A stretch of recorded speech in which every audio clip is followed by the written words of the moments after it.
Habari ndugu zangu katika Kristo. Mimi ni 1716 Actual na karibuni katika kipengele cha 31 cha mfuatano wetu wa Genesis hadi Ufunuo. Leo tunachunguza hadithi ya kushangaza ya Mungu akimpa Musa ishara za kuonyesha uweza wake. Katika Kutoka 4:1-17 tunaona jinsi Mungu anavyoshughulika na hoja na mashaka ya Musa kwa uvumilivu na huruma.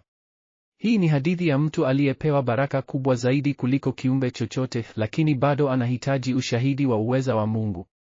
Tuanze na kusoma maandiko yetu. Musa anajibu na kusema, lakini hawataniamini wala hawatasikiliza sauti yangu, maana watasema, Bwana hakuonekana kwako. Bwana akamwambia, ni nini hicho ulicho nacho mkononi mwako? Musa akasema, ni fimbo. Mungu akasema, itupe chini. Musa akaitupa chini, ikawa nyoka, naye Musa akaikimbia. Basi Bwana akamwambia Musa, nyosha mkono wako, uishike mkia wake. Musa akanyosha mkono wake, akaishika, ikawa fimbo mkononi mwake. Hivi ndivyo walivyoamini kwamba Bwana Mungu wa baba zao, Abrahamu, Isaki na Yakobo, amemuonekana. Kuna mambo mengi tunayoyasahau katika kifungu hiki.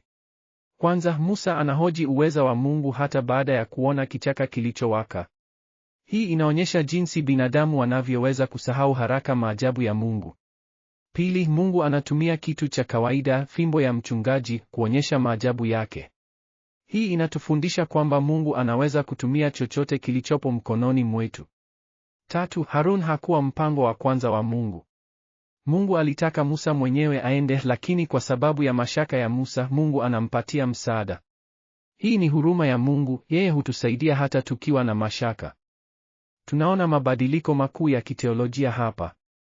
Kwanza, kutoka kwa mashaka hadi imani, Mungu anampa Musa ushahidi wa kimwili wa uweza wake kupitia ishara hizi za kushangaza. Pili, kutoka kwa kutojitegemea hadi kutegemea Mungu, Musa anajifunza kwamba si uwezo wake, bali wa Mungu. Na tatu, kutoka kwa uongozi wa mmoja hadi ushirikiano, Mungu anampatia Musa Harun kama mshiriki. Hii inaonyesha kwamba Mungu anatufundisha kwa haba kidogo na anatutayarisha kwa ajili ya kazi yake kwa njia ya hekima. Na sasa hebu tusikilize jinsi viumbe wanavyoshuhudia hali hii ya kushangaza ya binadamu, waliojaliwa zaidi kuliko sisi, lakini bado wanahoji uweza wa Mungu.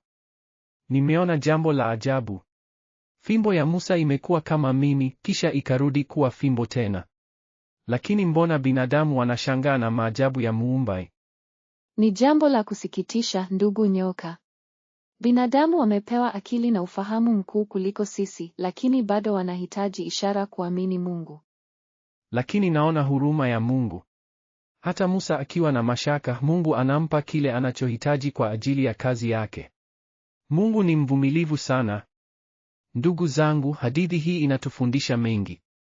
Kwanza, ni kawaida kuhoji mwito wa Mungu, lakini yeye hutoa ushahidi na nguvu tunapohitaji. Kama Musa, tunaweza kuwa na mashaka, lakini Mungu ana uvumilivu nasi. Pili, Mungu anatumia vitu vya kawaida kuonyesha maajabu yake, fimbo yetu, talanta zetu, vitu tulivyonazo mkononi. Hatuhitaji kuwa watu wa kipekee ili Mungu atufanyie kazi. Tatu, tunaweza kuomba msaada kama tunahitaji, kama vile Musa alivyoomba Harun. Mungu anaelewa udhaifu wetu na anatusaidia. Tuombe pamoja. Mungu wetu, asante kwa uvumilivu wako nasi wakati tunapokuwa na mashaka. Kama Musa, mara nyingi tunahitaji ushahidi wa uweza wako.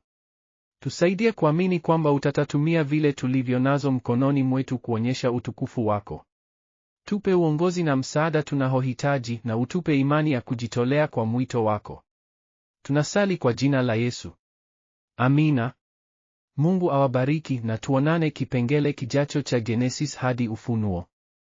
Jiandikishe kwa maudhui zaidi ya kusoma Biblia.